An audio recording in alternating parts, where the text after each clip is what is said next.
Armas, Gérmenes y Acero es un libro escrito en 1997 por Jared Diamond que obtuvo el premio Pulitzer de ensayo en 1998. En este libro, este autor propone una gran explicación de la gran historia, una explicación de las grandes fuerzas de la historia. Es una explicación, es una tesis la suya reduccionista que lo lleva todo a la geografía y en particular a algo que es original, que es la disposición de las masas continentales en el planeta. Jared Diamond explica cómo la disposición horizontal de Eurasia dio a los pueblos de Eurasia una ventaja sobre los pueblos en África y América, que son continentes que tienen una disposición vertical. Entre los argumentos que da Jared Diamond en Armas, Gérmenes y Acero se encuentra que, por ejemplo, en el origen de la civilización, en el creciente fértil, pues era una zona que reunía varios tipos de cultivos, de cereales y de animales domesticables que tuvieron mucho éxito para la revolución neolítica, para la revolución agrícola y ganadera, y que siguiendo la disposición de Eurasia en el plano horizontal, los pueblos podían moverse y expandir los mismos cultivos y las mismas técnicas de ganadería y de granja hacia oeste y este sin variar demasiado el clima, ni la longitud de los días, ni las estaciones.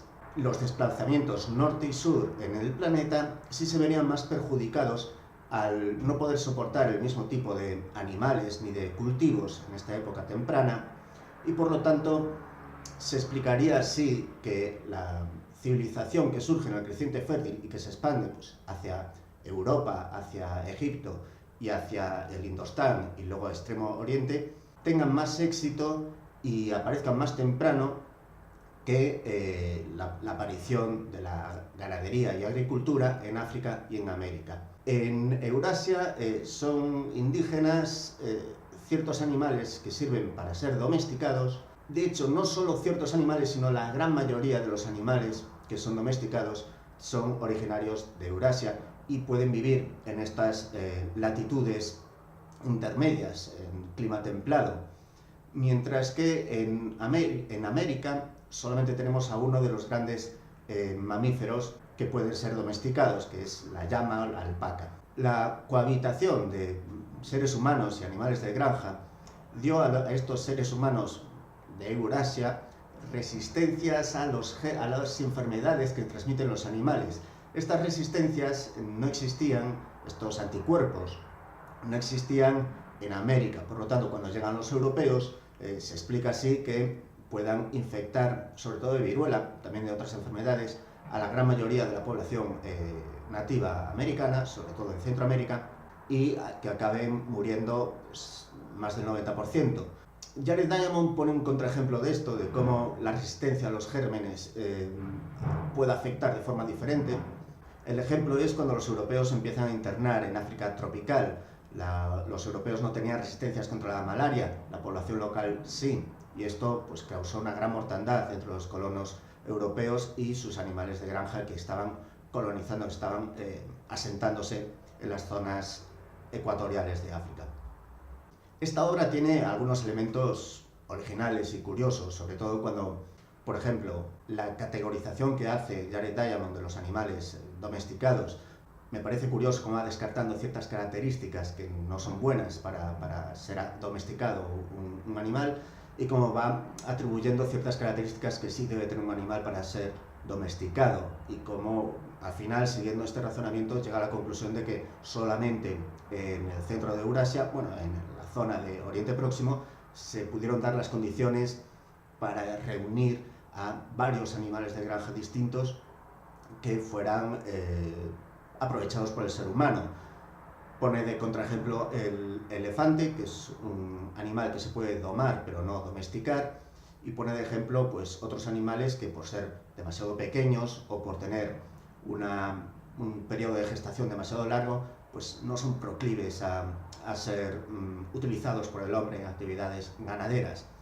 En general es una lectura interesante, da un repaso, pone en comunicación el último periodo glacial con nuestros días, pero aún así deja por el camino muchas ideas, deja por el camino muchas excepciones y contraejemplos que tiran un poco por tierra su teoría. Además, sobre todo lo peor, son las grandes ausencias en su análisis de la gran historia. No trata la influencia de las instituciones humanas, como el dinero o el intercambio, el comercio, y por lo tanto, pues bueno, por ahí queda cojo, porque por ejemplo, según la teoría de Diamond, no se podría explicar las diferencias que hay entre Corea del Norte y Corea del Sur.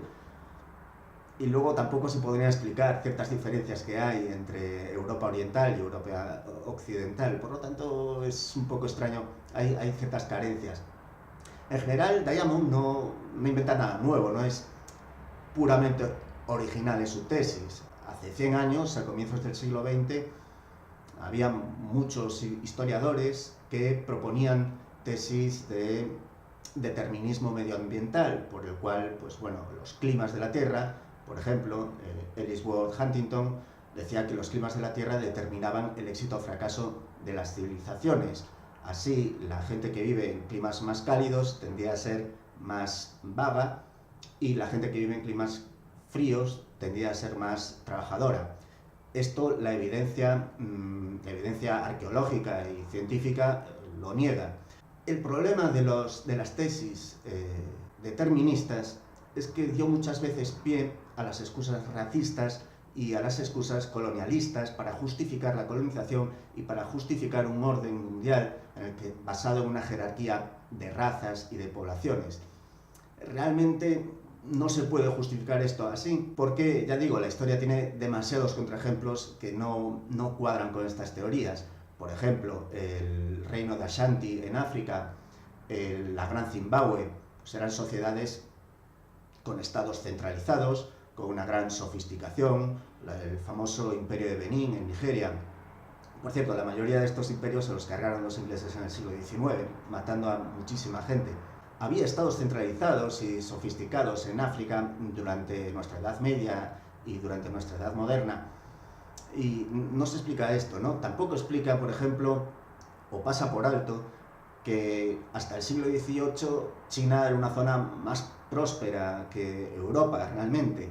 En el siglo XII incluso pues estaba más avanzada tecnológicamente. Durante la dinastía Song china, los chinos tenían la brújula, el papel, la pólvora, cosas que tardarían 200, 300 años en llegar a Europa Occidental. Diamond trata de explicar por qué dentro de Eurasia, Europa tiene más éxito que India o China. Y él dice que Europa tiene más éxito que India porque la India era un subcontinente, y lo sigue siendo en parte, ¿no? Un subcontinente demasiado heterogéneo, con muchas religiones y lenguas distintas que impedían la comunicación. Y China, por su parte, sería todo lo contrario, un imperio demasiado homogéneo que impediría la innovación y la creatividad y la inventiva.